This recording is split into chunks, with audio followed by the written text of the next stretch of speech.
Let's get right into it. Tell me, what was the pivotal point in your life where just like everything changed for you?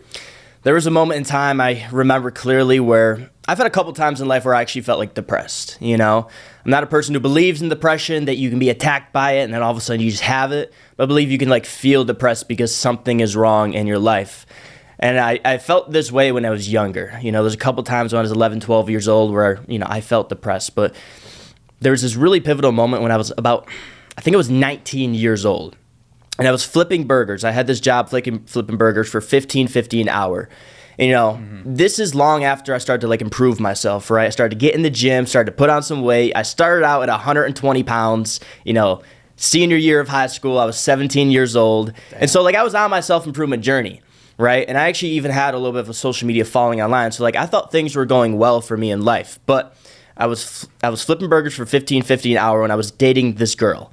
And stupid enough to say, I should have known. I met her on Tinder, but I fell in love with her. I fell in love with this dumb chick. Come on, bro. I know. I fell in love with her. And what ended up happening is I went to the gym one day when she was on vacation over in Hawaii. And I was talking to this one guy I knew there. His name is Jarvie. Shout out Jarvie. He's incredible. And I was telling him how I started dating this chick, right? And he was like, "Wait, you're dating her?" And I'm like, "Yeah, what do you mean by that?" Man. Yeah, he's like, "Bro, no way, because she just came in the other week with another dude." And I'm like, "What the fuck?" And so he shows me his Instagram. I'm checking him out, and I start probing her about it. I'm like, "Who is he? Who is he?" She's all freaking out and stuff like that.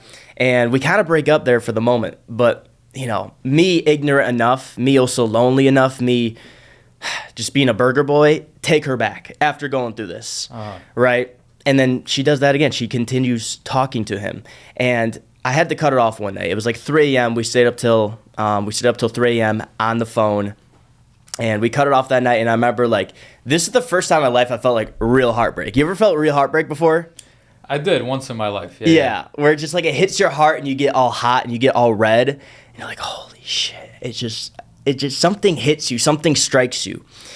And I had to go into work the next morning at 5:30 a.m. every single day, like I always do, Monday through Friday at that job, which absolutely sucked. So I got next to no sleep. And I remember I drove into work that morning. It was freezing cold out. It was during the winter. And I'm getting, you know, the mac salad, everything ready for the day.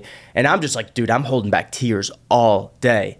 And I was actually listening to like a podcast at the time. I was listening to Andrew Tate at the time because I needed somebody in my life to keep me away from just negative thoughts. You know, I don't know where I would have gone mentally, like in dark spots, if I didn't have a positive influence in my life. And so honestly, like he kept me intact during that time. But I still remember this one moment during the day when I was flipping those burgers and, you know, my boss was talking to me or whatever. And I had these tears I was holding back because I was so enraged at myself I felt like I was a man who just worked so hard, put so much in and like gave myself to people and to everything every single day. And I never got in return what I wanted. And it was just like I felt disrespected was the biggest thing, not only by other people, but by myself.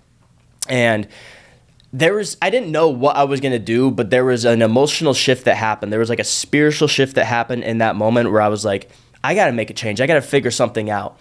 And I think that change, looking back now, was just like, it kind of was similar to what happened when my sister passed away. And it was like, I just got to live like I'm already dead.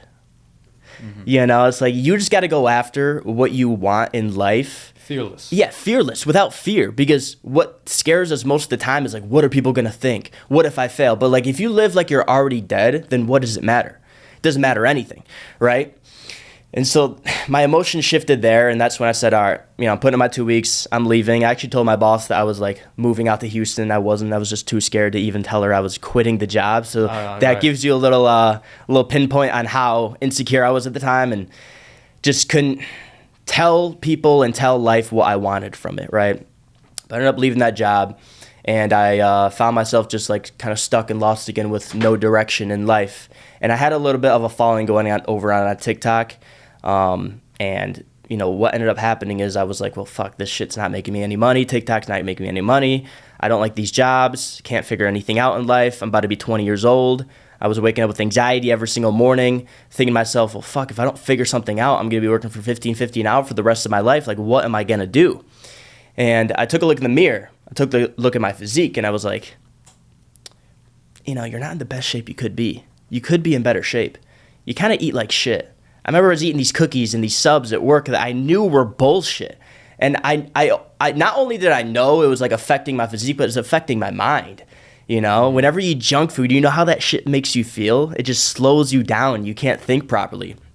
So I was like, I need to make a shift in this right here. The basics of being a man. What do you eat? How do you train? Like, what do you do with your body and yourself on a day-to-day basis to become a better version of yourself? And so I decided to actually hire a coach. There was this guy coming up to me in the gym. Shout out Biff. He's this, big jack guy, and he came up to me once in the gym. He was like, I was training calves, and he was like, your calves are small. And I'm like, well, Biff did it to you, bro. Yeah, I was like, well, I'm trying to train them right now. And he's like, well, you're doing them wrong still. I'm like, what do you mean? And he took me through like a calf workout, and he started to build this relationship with me, over time. And when I was at that point in life where I was like stuck, I didn't know where to go, I thought about him. And I was like, that's kind of a man I look up to, a man who actually has something figured out in life. He was the only like really in shape jack guy I knew from my hometown back in Rochester. And so I reached out to him and I said, I want to do a bodybuilding show. I don't know why this kind of like struck me, but it's like, I'm sure all the guys out there know, you go through a breakup, you're like, I gotta level up. The easiest and best way to get revenge is just to become a better version of yourself. Yeah, get in shape. Right, you have like endless energy right. to apply to anything you want. Exactly. Get in shape, make money, right? And so I said, I'm gonna get in shape. I hired the coach and I bought a show ticket because I knew myself. And I knew I always backed out of things that I set my mind to. Right? And so that emotional shift that I had, kind of that spiritual shift I had, just made me realize all of my flaws and made me just start challenging my flaws just by doing what I had to do. We all know what we have to do, but not a lot of us actually like kind of put ourselves in the position, put our back up against the wall to get ourselves to do what we have to do. So that's what I did there, and I was locked in, on that. And throughout that whole bodybuilding prep, that's when everything changed. But that was like that biggest pivotal moment when I looked at myself, right, in the mirror. I was this kid working all day, trying my best. I even had 100,000 followers on TikTok, right? I was like self-improving more than most people. I was making the sacrifices everyone online told me to make. And I still got cheated on, and I was still making a shit amount of money at work. And it's just reality hit me as a man. And that's when I said, okay, something really has to change here. And I pinpoint that moment because it was the struggle I had to go through. Every man has to go through a struggle to become the man they need to become. And that big struggle right there was really that big struggle before everything changed for me. I don't know exactly what that heartbreak exactly did on a deep level, but all I know is if I didn't go through that, I would still probably be comfortable in my uncomfortable situation. And that's the biggest thing it did, is it got me uncomfortable in the life I didn't want to live, right? In the person I didn't want to become. That's where a lot of men get stuck. They get comfortable in an uncomfortable situation. So really that's everything that changed. I think heartbreaks, I think they make men. They make bodybuilders, they make entrepreneurs, they make men. 100%. I think heartbreaks are just another opportunity where you get a lot of energy and you could just apply it to wherever you want to and level up. I had the same thing. Like, I went through a heartbreak. I was with this girl for almost 2 years, and I was even joking with her. When we were in the relationship. I was like, if we ever break up, I'm going to get ripped and I'm going to be hyper successful. And I was like joking around. Yeah. And then that's kind of what happened. Like, I used to live in my dad's basement, and now I'm out here in Miami living the fucking dream. Right? I'm still working towards it. I'm not perfect or anything, but I'm building up and I expanded a lot. Yeah. So heartbreaks are a blessing in disguise, and I really think that anything bad that happens to you is a blessing in disguise. Like, we always look back at these horrible events and we realize this is happening for us, not to us. But in the moment, it doesn't feel that way. Yeah, no, you're right on that. Everything, oh my God, everything that happens to you in the moment, and this is why you need mental receipts. I always tell men, they need mental receipts because I'm sure you get this as well. We both do social media. We both help people get in better shape and change their life, and I'm sure you get this. The men will come to you and be like, bro, I'm going through a heartbreak. Bro, I'm struggling. And you'll be like, perfect. Awesome. Great. I'm happy for you. Yeah. Right? And they're like, what do you mean? Like, bro, I'm hurting. I'm depressed. I'm, drinking more and smoking more. And it's just like, bro, come on. Once you have those mental receipts that like heartbreak's the best thing that happen, that struggle is exactly what creates a man. Like that's why I just love this. I'm sure you get this as well. This job is being a coach because then you look at everything you go through as literally like value, as a skill set, as something that you can add onto your character to help out more people in life. And now like you embrace the struggle, you embrace the suck. And most men, they just can't do that. You know, they continue to complain about the suck. And so guess what? The outcomes they get from their struggles, the outcomes they get from heartbreaks, whatever they go through, right, is not good outcomes because their attitude towards it is not good, right? A negative attitude brings negative outcomes. A positive attitude brings positive outcomes.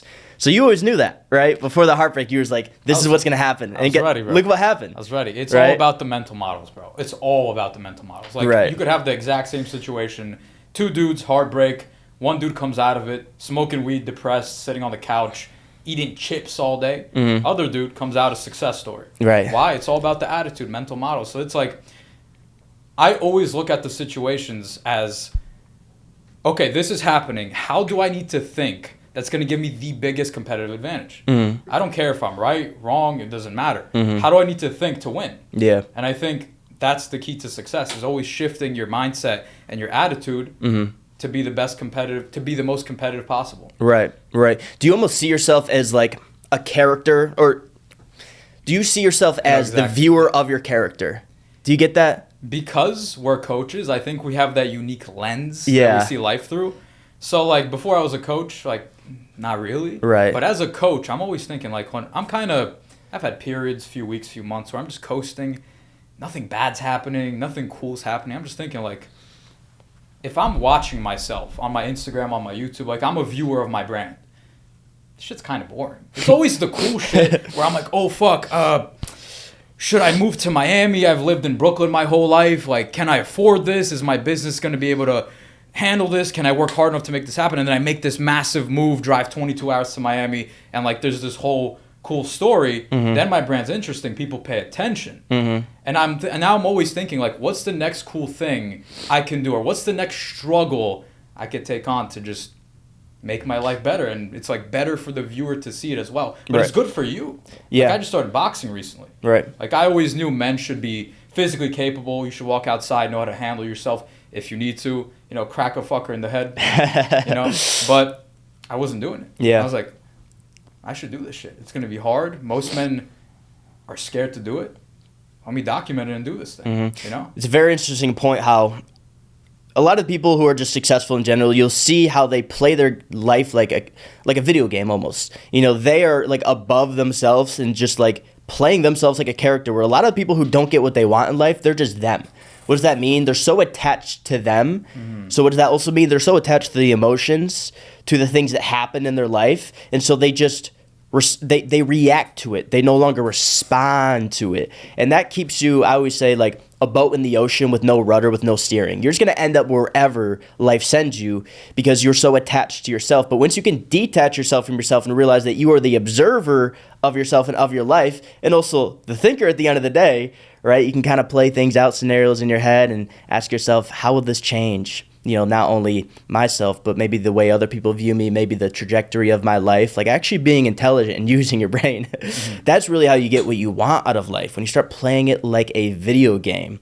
I think that's so important, to be able to detach yourself. And I actually made a YouTube video about that a long time ago. The art of detachment. People loved it, and it's so important. You know the law of detachment? Like, do you feel like you practice that? Yeah, right. You gotta do that. Yeah, you detach yourself from yourself and you look at yourself like a video game character. Instead of just like, again, feeling what you feel, you ask yourself, what does it mean? You're not depressed, you feel depressed. You're not sad, you feel sad, right? Oh, it was the book Master Your Emotions by Thibaut Masuri that book changed my life, man. You ever read that? Nah. Master Your Emotions, it's so great. Everyone needs to read it. Such a great book. It's going to teach you that your emotions are not you. They're not you. Like, we put boxes on these emotions, such as happy, such as sad, such as depressed, such as joyful. We put boxes on them saying this is a good emotion, this is a bad emotion, right? At least society has put that box on it. But once you remove the boxes from your emotions and you just ask yourself, well, what does this mean?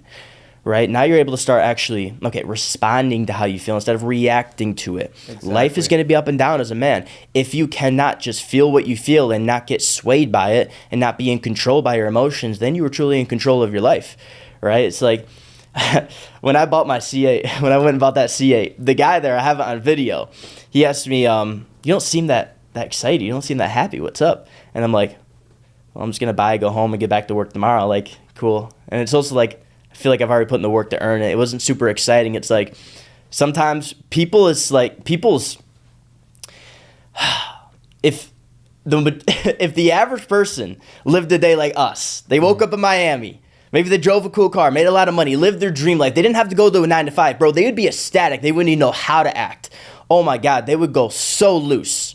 But we just like, it's just another day, you know? It's like we feel the emotions, cool. You know, we stay stoic in the process of achieving the results. And that's what a lot of people need to understand. It's like, hey, how do we stay in such good shape? It's because we feel our emotions, we feel what's going on, but we don't react to it. We respond to it. You know, I saw the story you're making the other day, or was it yesterday? You're like, the pineapple. Tell me about the pineapple. The pineapple? Yeah, the pineapple. You were like, I had this pineapple in my fridge and I was hungry, you know, and I could have ate it. You know what I'm talking about? Yeah, but yeah. I didn't. I paid attention. You had a really good thought process behind it. Run me through that, because that's really good. Yeah, that's another thing as a coach. Like, I like analyze myself and actually show it to the audience. So like the smallest of things people don't realize is like lessons in everything. Yeah. So the fucking pineapple. Yeah. Right? Yeah. I was at 1,900 calories for the day. I track macros. 2K is the limit. And I'm hungry. I don't know. I've been in a deficit. I'm hungry. And I'm like, I have to get another 4,000 steps if I want to get that last 100 calories. So I walk about 45, 50 minutes. I go to the store. I buy pineapple because I wanted it. I bought my brother Jaden pineapple too. Came home and realized I could have this right now. And I'll still hit my calories and it's all cool. Yeah. But would it be a better decision if I just didn't eat it? Would I be a better man if I resisted temptation? Is this another opportunity for me to show myself, I don't need this, I'm stronger than this shit, and just beat the craving? And that's exactly what I did. I just didn't eat it, went to bed hungry, even though I could have, and it's justified, hit my calories, this, that. I didn't have it. And this just goes to show, like, there are little opportunities in your day-to-day where you could actually seize them, take advantage, and create meaning out of little things. Right. And that's something that creates what I call mental momentum. When you just stack these little wins, you think about everything in such a way where you could make a win out of it. And then you get a win here, you get a win there, get a win there. Next thing you know, you're in momentum, you're fucking crushing everything. You know? Right. I feel like a lot of men need to understand, though, regrets your guideline. I'm sure you only know not to eat the pineapple and that tomorrow's going to be better and you're going to become the better version of yourself if you don't eat the pineapple, because you've done that shit before. You know, you've ate the food even though you know you shouldn't have ate the food, and then you wake up regretful the next day because you're like, well, fuck, I didn't lose any weight. And regret became your guideline. Now you know better. And again, coming back to mindset, like, the reason a lot of men don't make progress is because they mess up. They regret it. But then they don't realize regret's their guideline. Coming back to that mental framework. As soon as you just change the way you talk to yourself and your mental frameworks around certain experiences, certain emotions, you can actually start growing towards them. I would say this, your attitude must reflect what you desire. If you desire to grow, then no matter what emotion you experience, what struggle you experience, there needs to be a positive attitude towards it, or else you won't experience a positive outcome, right? I know exactly that right there. I've gone through that. And, there was another pivotal moment in life where I really started to level up. It was during that bodybuilding prep, right? I was 12 weeks in, and I was half-assing the diet plan, half-assing, the training and so on. I made some progress, right? And I quit smoking a long time before this, but I remember... Weed? Yes, quit smoking weed a long time before this. I was smoking weed from 13 to 18 years old. But during that bodybuilding prep, right, I went to my friend's house, smoked some weed that night, and instantly just got hit with a bunch of anxiety. I always get anxiety when I smoke. That's why I stopped smoking it. There's probably a good reason behind that, right? But I get hit with this anxiety, and I'm just thinking to myself, like, fuck. The past 12 weeks of my life, I haven't been the best version of myself. I know this for a fact, and right now I'm taking an unsuccessful action, and that's not going to lead to the successful outcome I want in another 12 weeks from now, which is stepping on stage and doing my best. And I simply just played out these two separate paths in life, right? One path, you embrace the suck, you do what you got to do, and you show up on show day, right? Even if you don't place well, you still think to yourself, I did the best I could, and I'm proud about myself. The other ones, you show up on show day, and you know you fucked up, you know you didn't do your best, you know you lied to yourself, you know you cheated, right? And then you still fail, and you think to yourself, well, fuck, I could have done better. And it's like that regret of thinking I could have done better is going to be so much stronger than just not fucking, winning just because, hey, man, somebody else had more time in the game. It's as simple as that. I think I only learned that because Here's another deep story we'll actually get into that I think a lot of people could really pull some value from, because if you never lost somebody in your life really close to you, you won't understand this. But when my sister passed away, she passed away in a drunk driving accident. She was the drunk one driving. We'll get into that, but she crashed into a tree. And what I went through that entire week, what I was thinking about is, if I passed away, right, and I was laying, taking my last breath, like on the concrete or on, the grass or something like that, how would I feel about my life? Because I always heard this. I always heard from people that as a man, the most masculine thing you can do and the most mature thing you can do is visualize your death. Ask yourself, like, what's your death going to be like, right? And so that's what I was kind of doing all week. And I thought to myself, if I was to pass away, like today, and I was taking my last breath, dude, I would be so sad, so depressed, and so angry at myself about my life, the life I live, because every single day I woke up and I knew I could have done better. Going back to the pineapple thing, like I knew I could have done better, but I didn't do better. Why? I just didn't have that regret to be my guideline. But then I thought about the other side of myself. Well, if I started to do everything I know I should be doing on a day-to-day basis, like follow the calling of my conscience, we all have that North Star inside of us, that moral compass, knowing what we should do, right? And if I started to follow that, even if I passed away not achieving any of my goals, I would still be happy that I was trying to become the man I wanted to become, that I admire is the best way to put it. And that moment, like that deeply ingrained inside of me, just do the hard thing, even when it sucks, right? Let me ask you, when it does suck and you're like, fuck this bodybuilding prep, I don't care about the goal, I'm starving, I'm flat, I want to eat, I don't want to do this. When you get those thoughts and those feelings, like how do you mentally talk to yourself to get out of that mental state and actually do what you need to do and not go into the regret path? Right. I always say this, like, you need motivation for that, right? Motivation is motive to take action. So if motivation is motive to take action, then you need a stronger motive to take the correct action, right? And so then you go back to, typically I say your visualization, right? Or kind of your goals. Realistically, your goals and the visualization that's attached to your goals, because goals mean nothing if you can't visualize yourself achieving them. Because your mind doesn't know the difference between what is real and what isn't real. And so actually visualizing your goals, living them, breathing them, touching them, feeling them, etc., that makes them actually real inside of your mind. And so I kept playing that visualization of me stepping on stage, winning, possibly getting that gold medal around me and just being happy and having everyone smile and making my team happy as well. And I just always came back to that. I did mess up at times, 100%. Regret became stronger along the time, and my guideline became stronger as well, and I was able to embrace the suck more. But majority of the time, right, if you don't have a strong enough motivation, you don't have a strong enough motive to take the correct action. So then you go back to what's your goal, and you run yourself through that visualization. And so that, the emotion of achieving your goal in that moment is so much stronger than the emotion of, dude, I'm hungry. I'm hungry, man. I'm beat up. That's really how I go about it. So it's kind of like you're in that negative state, and what you do is visualize and just remind yourself of, oh, wait, I got to win this shit. Yeah. Remind yourself of the vision, of the goal, of the thing you want to achieve. Yeah. And that switches the way you think, and then you don't do the bad shit. Yeah, it comes down to your why. Why are you doing something? Something my mentor taught me this month, and I pay this guy a lot. He's amazing, is ask why twice. He said, he said, I judge a man on how deep his actual, goals are. So he asked me what my goals were, and I said these things. He's like, why? And I'm like, well, blah, blah, blah, and it wasn't really that deep. And he asked me why again, and I'm like, and he was like, look, brother, here's what you need to do. Give yourself 30 minutes a day to look over your goals and ask yourself why, and then why again. Ask why twice. The deeper you can get on your why, the meaning behind why you want these certain things, why you want that car, why do you want to make this amount of money, right? Why do you want to get in this shape? Why do you want to achieve these goals? The stronger your why is, and the stronger your motivation to actually take the actions you got to take and show up and just do the thing you have to do is gonna be. It's always the meaning that goes in behind it.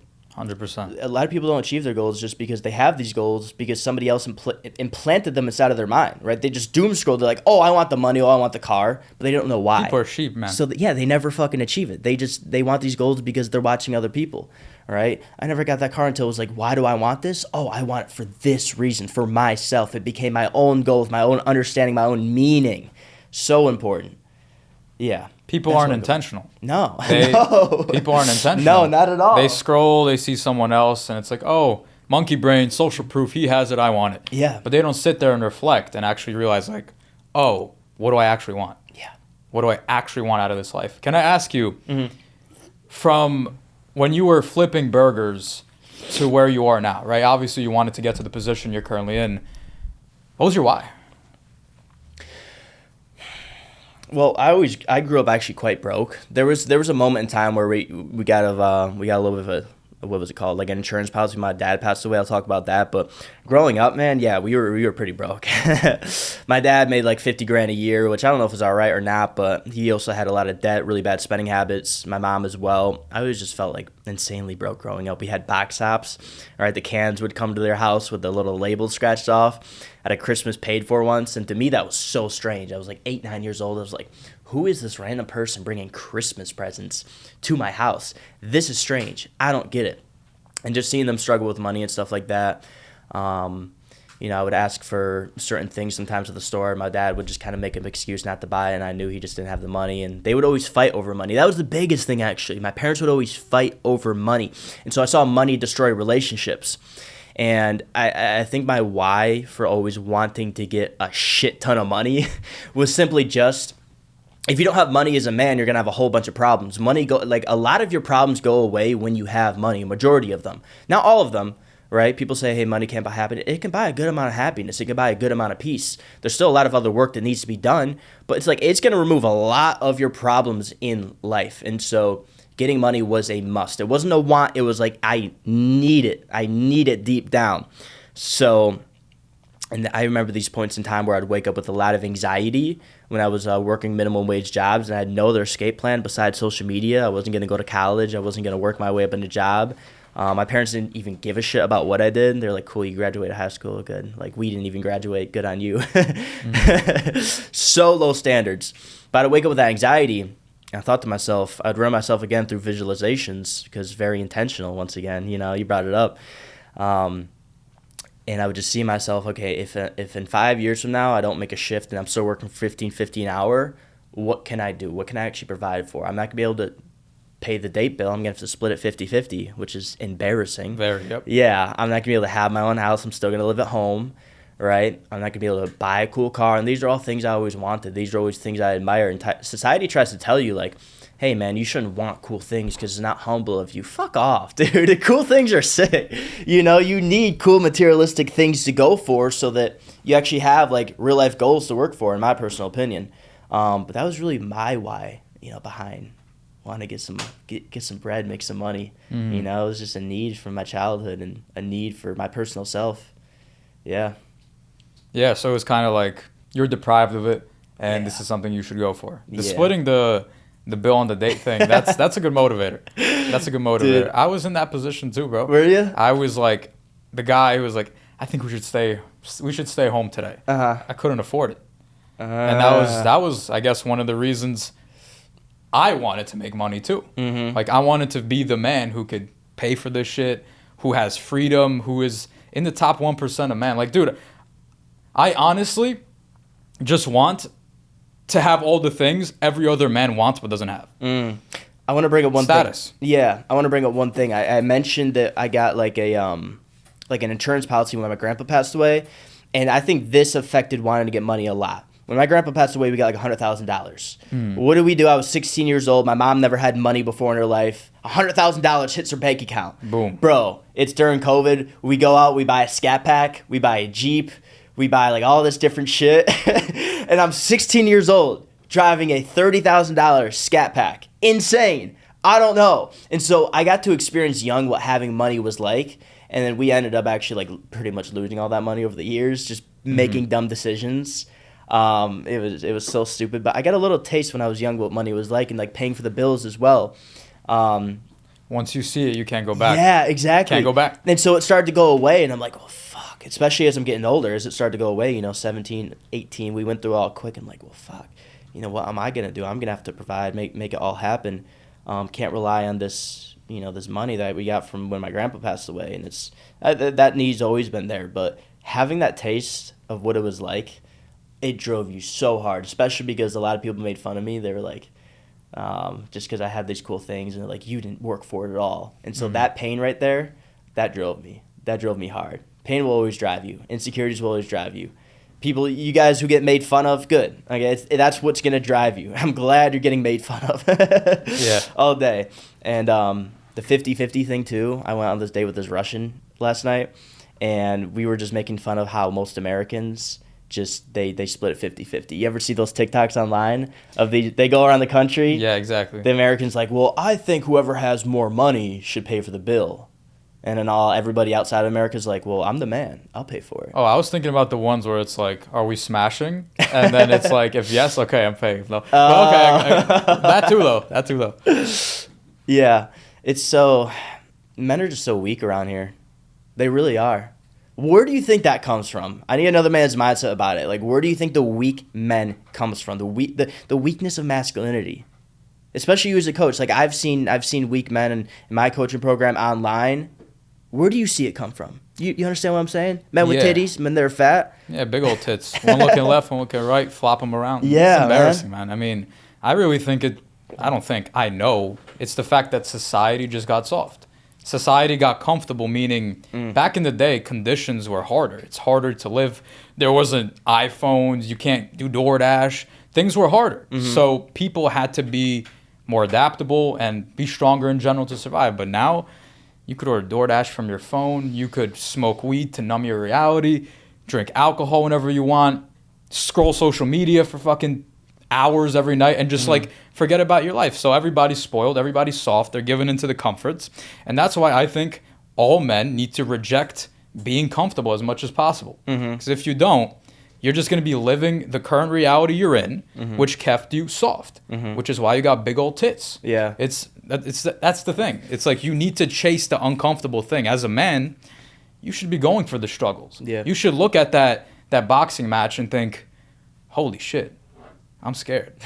But then you go do it. Yeah. You should look at the work, the business you want to start, and think, well, I'm working 3 jobs. If I do this, I'm going to lose all my money.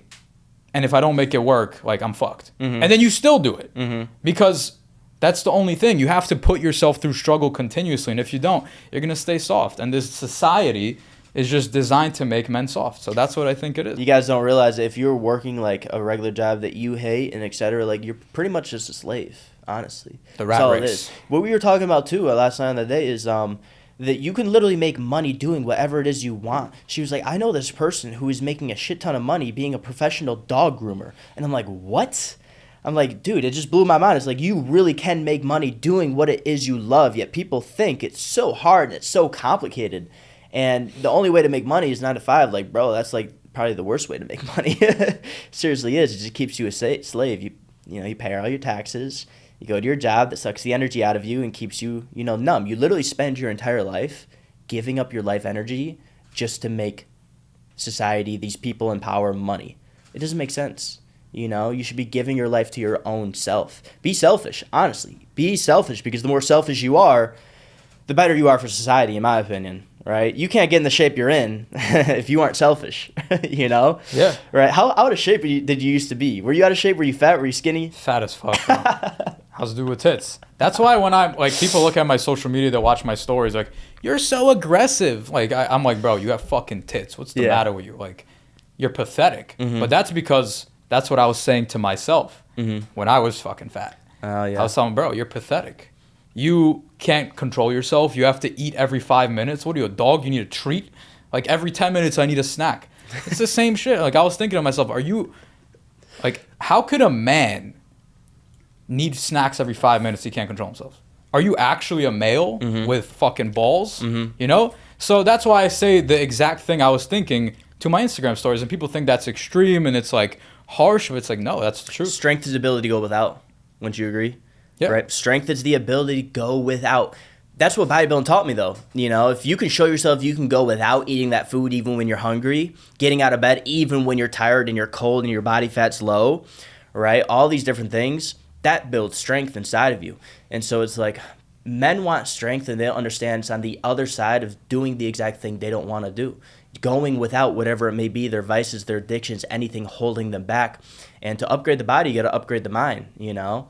They kind of go synergistically. Sometimes you got to use the mind to push the body. Sometimes you got to use the body to push the mind, right? But strength's always the ability to go without. You want to become a stronger, better man. Show yourself you can go without all those things.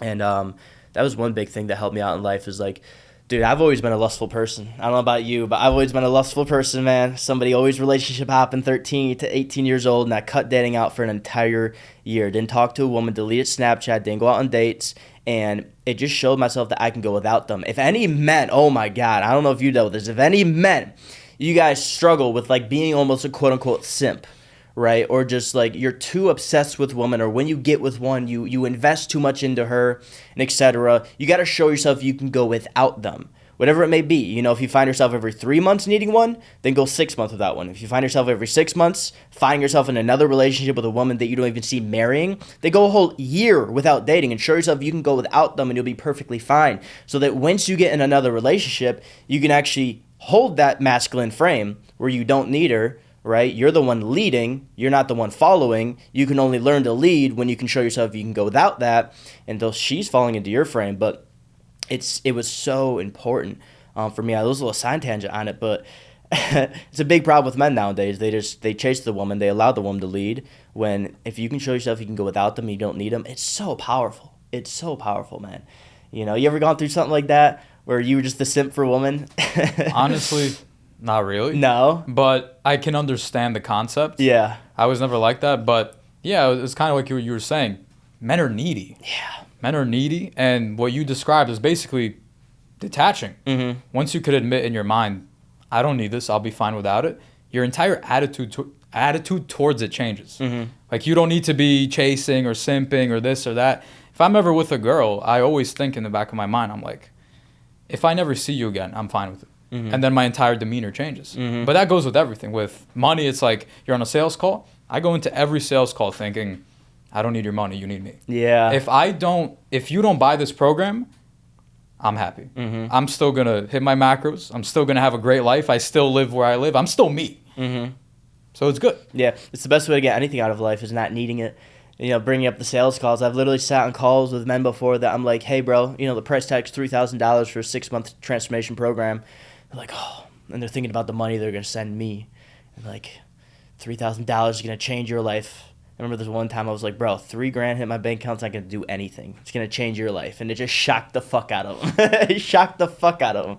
Yeah. And it just teaches you that, bro, if you don't need things in life, right, and you're just abundant yourself, and becoming abundant can just come through self-development. You don't got to have a whole bunch of money, have a whole bunch of women to become abundant in these areas. It just comes through your own self-development, having an abundant mindset, which comes through self-development, daily routine. Gratitude.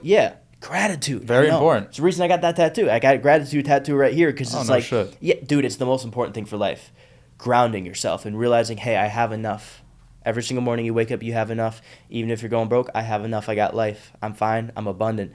You know, I got energy. I got life force. That's all I need. And then from there, everything is up. But with that mindset, going about life with that abundant mindset, things flow to you. Men always feel like they're lacking, hence why they chase things, hence why they feel like they need things, and hence why they push things away from themselves. But if you were to be the guy who's already, hey, I already have it, you don't need it, that's attractive. It's so attractive for a woman, for business, for social media, for etc. You guys failing on social media? You want to know why? It's because you need the views. You guys failing in business? You want to know why you're not getting the sales? Because you need the money. You guys sucking at dating? You want to know why? It's because you need the woman. No woman wants to be wanted, no matter how much she tells you, I want to be loved, I want to be wanted. No, they don't. How does a needy man watching this podcast shift his mindset and become abundant? Yeah, show yourself you can go without first off. You know, that's the biggest thing. When it comes to money, though, how do you show yourself you can go without money? I think the best way to go about that is simply just stop buying bullshit. Stop spending money on dumb shit. But it's just go without first off, okay? Show yourself you can go without. Second off, improve yourself on a day-to-day basis, right? Success is earned daily. It's not earned over a long period of time. It's earned each and every single day. It comes down to what do you do with yourself when you wake up to when you go to sleep. So if that means success is earned throughout that timeline, then how do you increase your vibration throughout the day to the quote-unquote best version of yourself? To me, the best version of yourself is just a vibrational level you get to through positive action and through positive self-talk, right? And so what was the first thing I said? Once you show yourself you can go without, and you show yourself that you have strength, and then you become abundant by improving yourself on a day-to-day basis and raising your vibration, then I think you get to the level where you're just abundant, right? You don't need anything, and you have everything you need. And you've shown yourself that you can achieve anything you set your mind to just through your own daily process. Like, that's why everything starts with the physique. It really does. It's the first thing you have to conquer. You look at every single successful entrepreneur, man, they always started in sports. They always started getting in the gym, first things first. Why? Because if you can't conquer your body and mind, how are you going to conquer this external reality? You know, it's like, bro, you can't take control of showing up to the gym once a day. You can't take control of what you put in your mouth. You can't take control of your routine. How are you going to take control of business and other people? These are other people you're dealing with, right? It's like you must conquer yourself first if you want to be able to conquer life. If you can't conquer yourself, then first off, you're out of control, and then life's out of control, and now you're spiraling, and you're going to end up wherever life decides to put you. If you were to conquer this body and the mind first, right, getting in amazing shape, then you also understand the process required to achieve a result in life, right? Everything goes back to fitness. If you understand, I put in these inputs every single day. If I do this for X amount of time, if I do this, that, and the third, I achieve this output in my physique and how I look.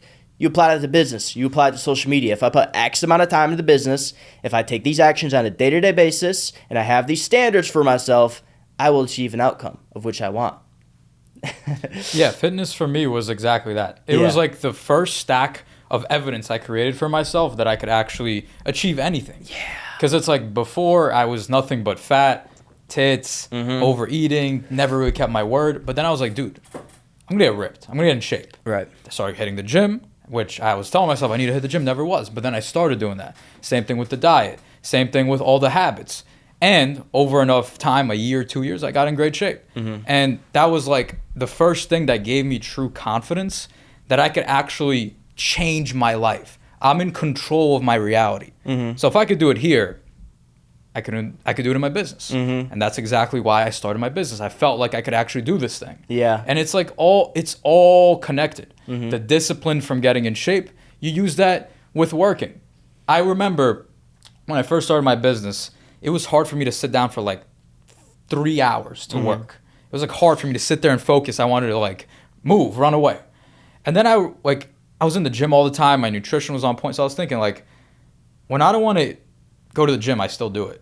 So when I'm sitting here and I don't want to do this, I'm just going to do the same thing. And then I sat and like over a few weeks, I was working 16 hours a day. It's because you could apply the same mindset that got you ripped into business, into relationships, into every area of life. That's why fitness is the foundation. Yeah. Like, you're a fat dude. Right away, I see you don't keep your word. Yeah. You tell yourself, I want to get lean. I want to get in shape. I don't really like the way I look. And then you go pig out. You don't keep your word. No, fat people get mad when I say I don't respect them. I don't sure trust you say the same them. thing. I don't trust them. You don't trust them at all. I don't want to talk to you. Bro, I had a experience. My brother Jaden knows this. We were there together. We were at this guy's house. Not his house. His office. Accountant. I needed a new accountant.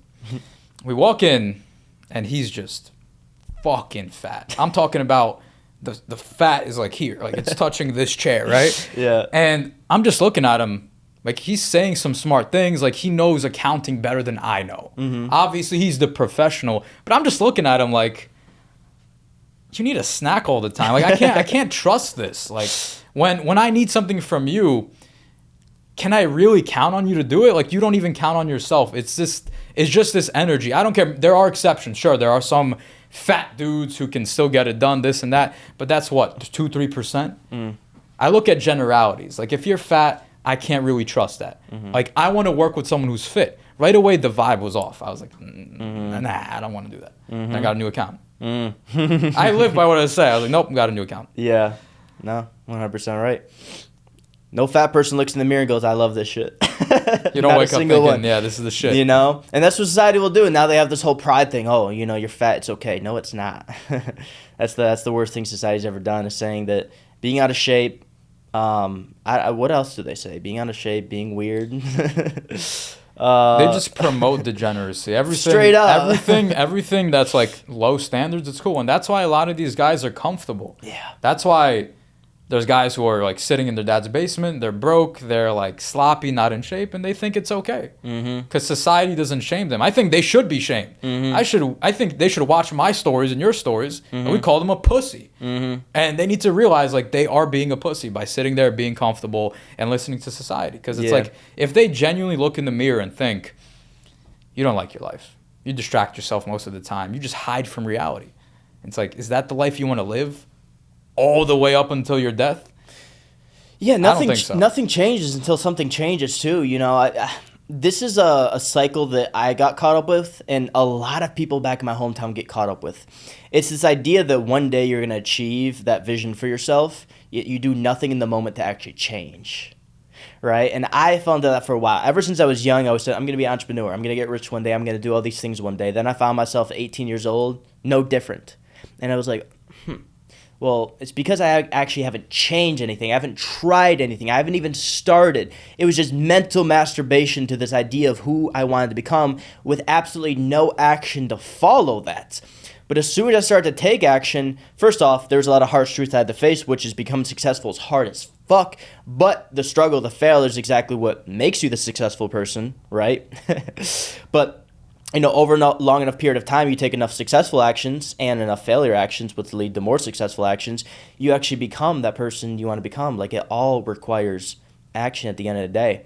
And I think that's what a lot of young men are falling into is they, first off, vicariously live through people online, and second off, think they're just going to end up there one day, yet do absolutely nothing.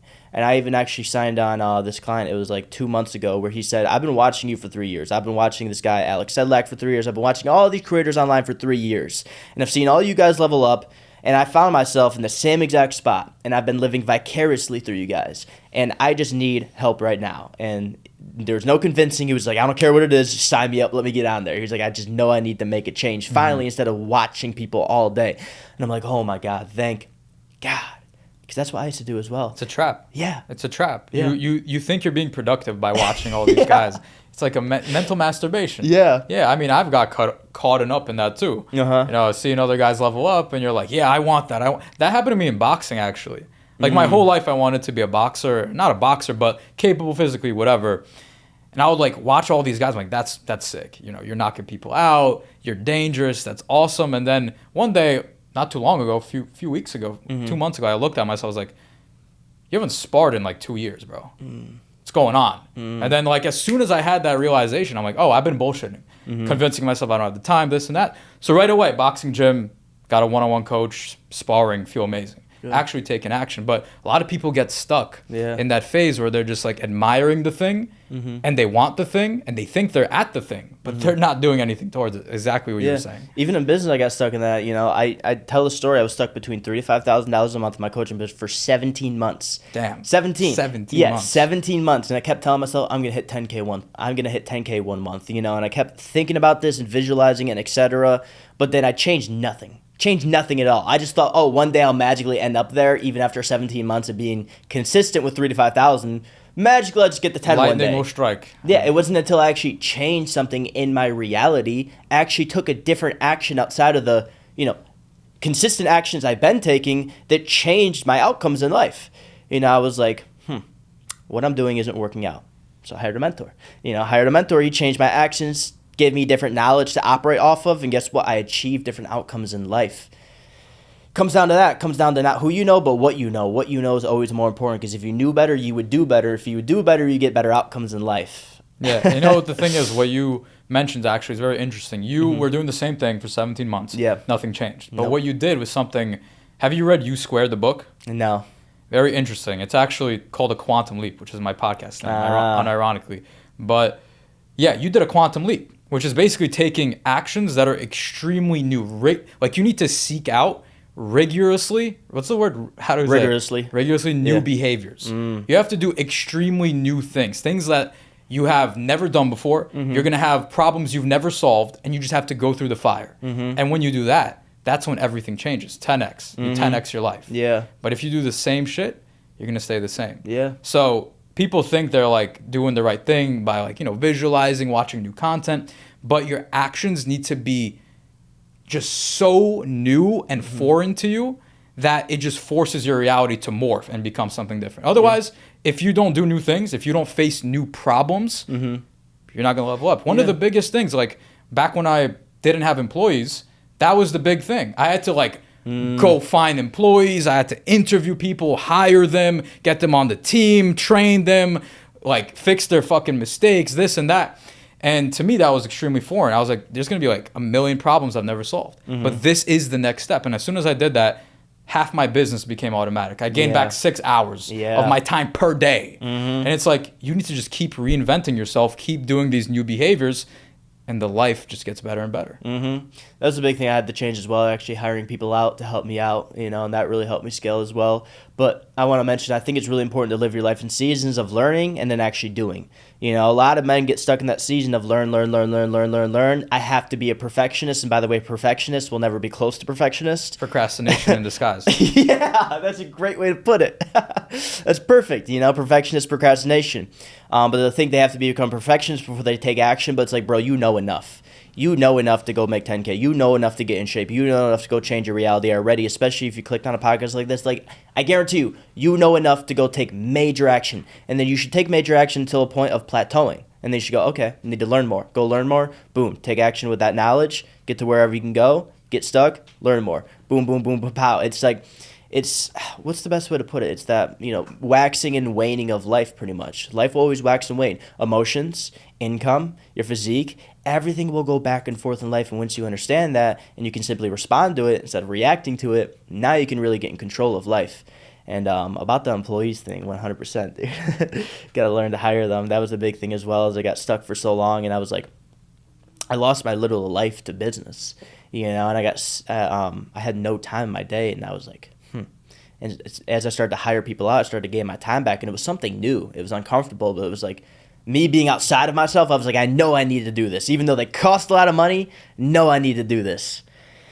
Yeah. It comes down to looking outside yourself and being intentional. Have you read Reality Transurfing? Yeah, I've listened to it. I've listened to it from George. I haven't read it. Dude, I listened to the whole book like 10 times. It's like 30 hours. You got to come back to it often. I'm a monster with that shit. No, that book is incredible. Oh, yeah. It's my favorite book. It really teaches you about intention. And it's like a lot of people get stuck. You definitely journal.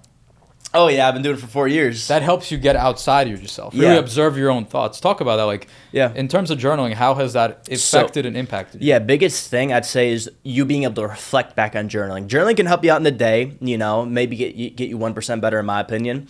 But like, I think where the 99% of journaling comes from is when you reflect back on it. So I've looked at journals from like 4 years ago, 3 years ago, 2 years ago.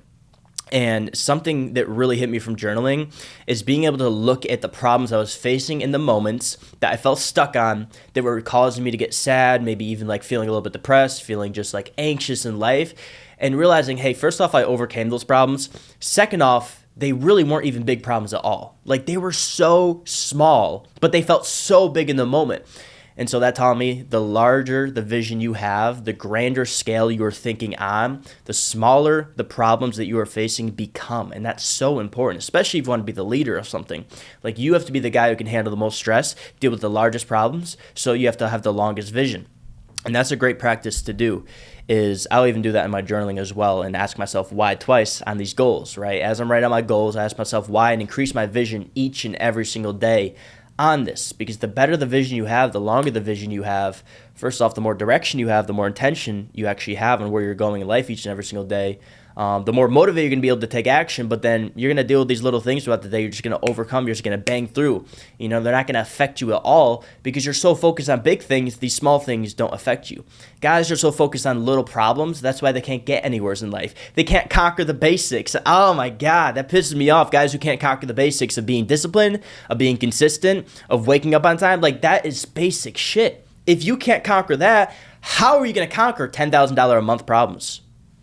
How are you going to conquer $100,000 a month problems? It doesn't make sense. Like you get paid in perpetuity the problems you solve. And you guys want to make money, right? Even if you want to get in shape, even if you just want to become the best version of yourself, whatever it may be, you want to buy that dream car, brother, you can't even conquer the problem of The fact that you can't wake up on time. The fact that you can't stop shoving food in your mouth. I love when you say that, shoving food in your mouth. Shoveling, bro. Just shovel. You got a shovel just down it. And oh my God, I won't expose him, but I had this actually mentorship client last night talking to me, and he's like, yo, bro, how's my content doing? I'm like, we'll have a content call soon, right? I was like, but what you should be focusing on right now is getting in better shape. Just telling him the truth. Like, hey, bro, you're a little bit fat, and if you want to, get paid to play the part, like, you got to be the part. You got to be a little bit more in shape. He's like, oh. So I made this rule to myself that I'm just, I'm not going to eat every single day that I don't make money. Mind you, he maybe does like one sale a month. So I'm like, that's dumb as fuck. He'll get real thin. Yeah, I'm like, don't do that. Here's what you're going to do. I'll give you a meal plan. I'll give you a training program. I got you, man. And he's like, I just can't stop shoveling food in my mouth. Can't stop eating. I just binge eat. And I'm like thinking to myself, you're trying to be a coach and you can't overcome your own problems. I'm not saying you have to be perfect. We're all going to have little struggles. But like, brother, you've been dealing with this problem for like so long, you can't overcome it, and then you're trying to get paid for being a problem solver for that same exact issue. It doesn't make sense. That's why they make no money, and that's the biggest thing I've discovered is I wanted to raise my income. It's like you have to look at your own problems, overcome them, because then guess what? You have more solutions for more people, and that's how you get paid to be a coach, right? Talk to me about, I actually want to know your experience coming up as a coach. What have you had to learn along the way, right, in terms of making more money? About your personal self, right? How have you grown as your income has grown? Because I find it really interesting. I've noticed that the more disciplined, I don't think there are business problems. I think there's only personal problems. Yeah. I think if you're having a lot of issues and you have a negative mindset from business or from not business, any area, your business will suffer. Your business is capped at where you are mentally. So all the times I was off my diet or I'm not hitting the gym as hard, I'm not as proud of myself, I noticed my income was dipping. And every time I'm like super locked in with the diet, with the workouts, I'm like doing everything I need to do. In those areas, my business, I just like 2x. I remember, I think I was doing 15, 18 grand a month. And I was doing all right with my fitness. I wasn't like really super ripped. And then over time I was like, I'm gonna take this shit seriously. So I got a lot more lean, and as I was getting more lean, my income went up. It skyrocketed to about 30K a month, 25 to 30K a month. And it's like I've had multiple patterns like that in my life where the more disciplined I am, the more proud of myself that I am, the more money I make, the better other areas get. So I think self-discipline is self-freedom. If you respect yourself, if you look in the mirror and realize like I'm doing everything I need to do, life's just going to turn out great. Yeah. And like the tactics and the learning, that's all a part of it. That's just going to come your way. But if you're like always, I notice like when I eat like shit or I'm not proud of myself, I'm in a state of regret. I don't feel good, and that blocks off all opportunities from coming my way. Like they might be there, I just don't see it. Because I'm focused on my own bullshit. So I noticed the more disciplined I am with certain areas of my life, the better everything gets. Yeah. It's always who, not how. And I think the difference between 0 and 10K a month is productivity. Would you agree with that? It's just productivity. Like 0 to 10 is brute force. It's just brute force of productivity, right? If you wake up and you actually get done what you got to get done with no bullshit, like you'll get there. It's simple as that. Yeah, 0 to 10 is you have no real skills. All you have is time and work ethic. Yeah. So you need to just, I was working 14, 16 hours a day for 5-6 months straight. I never missed a post. I never missed anything. Client check-ins every single day, sales calls, learning how to use Trainerize, like literally everything. Like 16 hours a day, 14 hours a day, saying no to family functions, not going out, saying no to friends who want to smoke weed, who I used to smoke weed with, like everything. I was saying, no, I'm doing this. Don't want the mic to fall.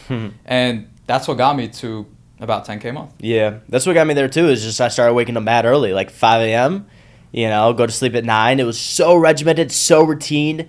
Everything was structured out in my day where every single day was the same. It was exactly the same.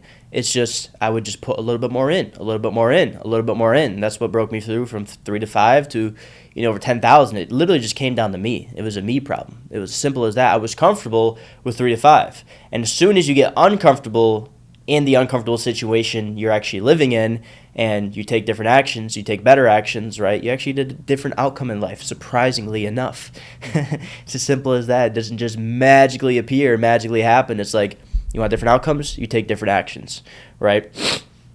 And really, to wrap it up, what would you say to the guy who's comfortable and really needs to reset his standards? What's the one thing you would tell that guy so he actually breaks through and gets to the next level? So he's comfortable and needs to reset his standards.